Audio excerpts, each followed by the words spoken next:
этот завод я пришел с 1984 года оператором технологических установок. Более 40 лет работаю на этом предприятии. С 1984 года, когда я пришел, работал, конечно, машинистом, потом перевелся в оператор технических установок.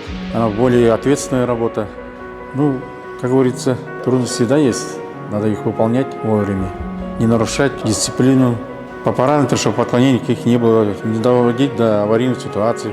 Ну, коллектив сейчас молодой, да, и установка новая, как говорится, тоже. С коллективом работаем, учимся от них и учим их самих, чтобы не нарушали ничего. Своевременно, чтобы выполняли поставленную задачу, выполняем все поручения от руководства. Но наши труды не остались без внимания. Получил почетную грамоту от президента. Ну и дальнейшие тоже заслуги были, и медали были. На этом заводе перспектива очень большая. Оплата труда тоже своевременно.